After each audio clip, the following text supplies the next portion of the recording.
Assalamualaikum warahmatullahi wabarakatuh. Perkenalkan, nama saya Sri Hardianti dengan NIM 9214-21084, kelas akuntansi C.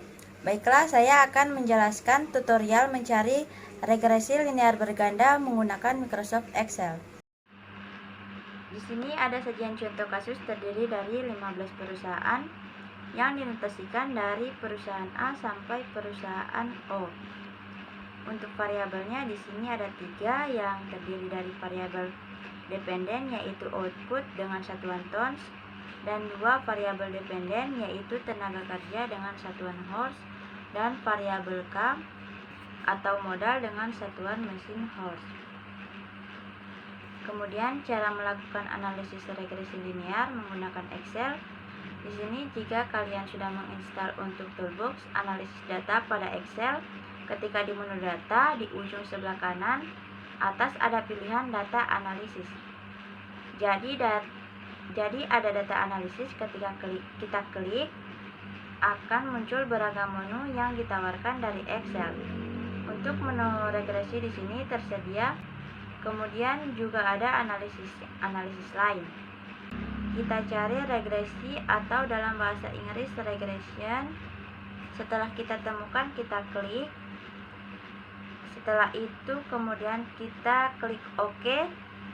Nanti akan muncul jendela regression. Nah, di sini saatnya kita melakukan input data. Jadi di sini input data dibagi 2, yaitu input Y dan input X. Input Y artinya adalah kita menginput data-data variabel dependen atau variabel terikat.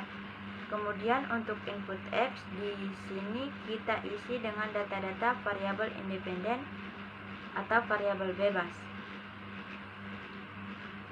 Nah, kemudian di sini ada labels. Labels digunakan ketika kita melakukan input data Y.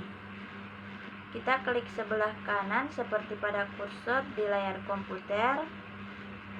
Ini untuk membuka. Nah, setelah terbuka kita blok untuk data-datanya, karena kita akan mengklik labels untuk memunculkan nama labelnya dari variabel output Y. Jadi kita blok dengan labelnya, dan tidak hanya data saja yang diblok, tapi juga dengan labelnya. Kemudian setelah kita blok, kita tutup karena sudah selesai untuk menginput variabel Y. Kemudian untuk variabel X kita buka terlebih dahulu. Kita klik yang berada di sebelah kanan seperti yang ditunjukkan di layar komputer. Setelah terbuka kita blok untuk variabel independennya, variabel tenaga kerja dan kapitalnya kita blok semua. Setelah itu kita tutup. Setelah selesai kita melakukan input data, selanjutnya jangan lupa klik label karena kita ingin memunculkan labelnya dan juga data input. Data kita sudah memasukkan labelnya. Kemudian yang kedua, kita perhatikan confidence levelnya. Kita klik, kita bisa gunakan sesuai dengan target dalam riset kita. Umumnya kita menggunakan 95%. Jadi di sini saya meletakkan di hipotesis adalah 95%, artinya batas kesalahan yang boleh ditolerir.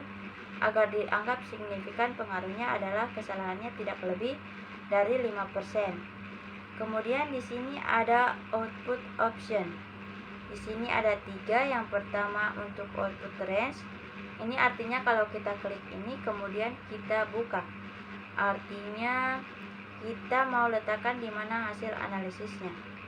Misalnya saya akan letakkan di sini, di sel B21.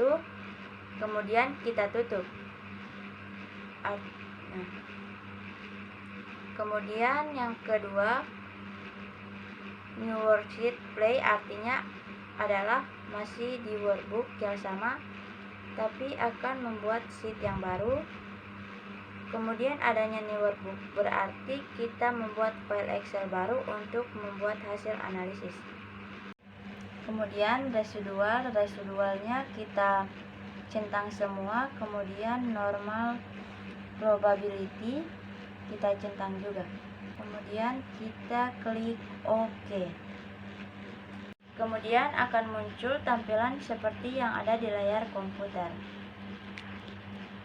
Maka hasil dari analisis ini kita bisa menjawab soal-soal berikut, yaitu 1. Sig in magnitude,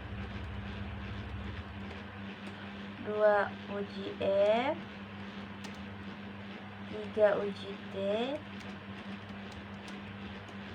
dan yang terakhir koefisien determinasi.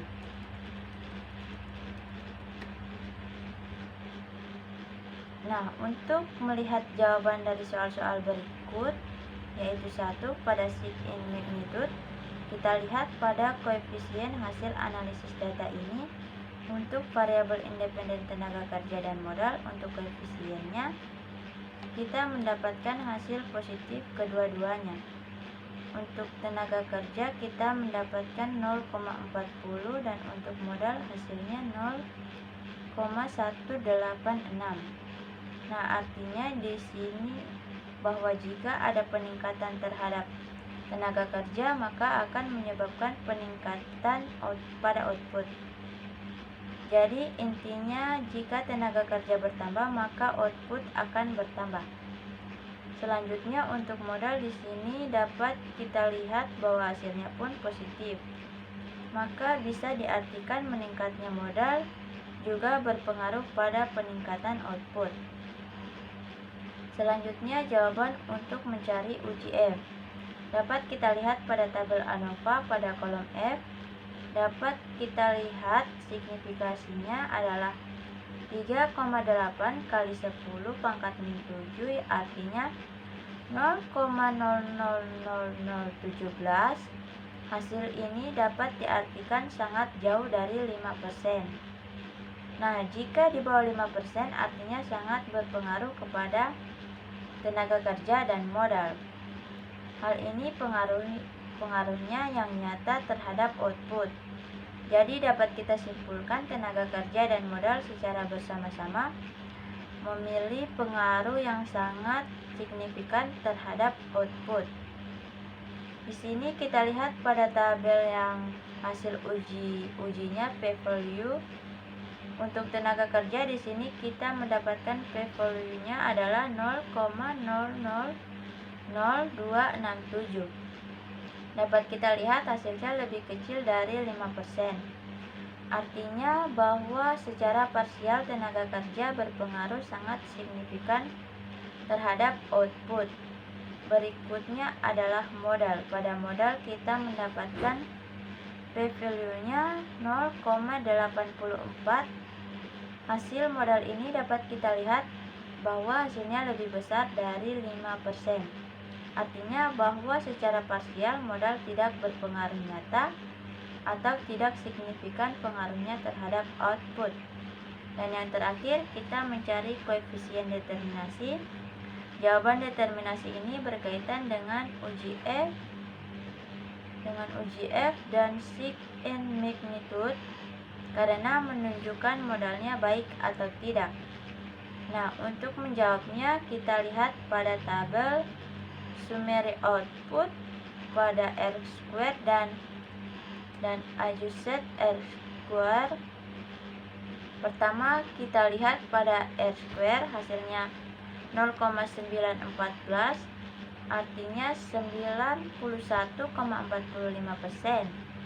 Variasi tenaga kerja 91,45%, artinya variasi atau tenaga kerja dan modal menentukan variasi dari output sebanyak 91,45%, atau mudahnya variasi output 91,45% ditentukan oleh variasi tenaga kerja dan modal, sedangkan sisanya 8,55% ditentukan oleh variabel lain yang digunakan dalam model.